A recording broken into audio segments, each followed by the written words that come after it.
আমরা গেছিলাম গৌরীকুঞ্জ সিটি, বিভূতিভূষণের বসত বাড়ি। দেখতে পাচ্ছি বিভূতিভূষণ বন্দ্যোপাধ্যায়ের মূর্তি তৈরি করা আছে, আর এইখানে বিভূতিভূষণ বন্দ্যোপাধ্যায় বসবাস করতেন। ছোটবেলার স্মৃতিসৌধ সব অঙ্কন করা আছে। এটি ঝাড়খণ্ড ডিস্ট্রিক্টের ঘাটশিলায় অবস্থিত।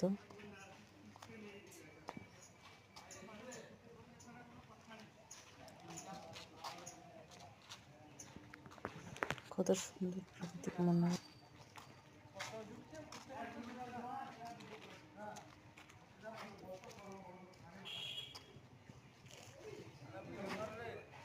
আমাকে পাঠাইবো।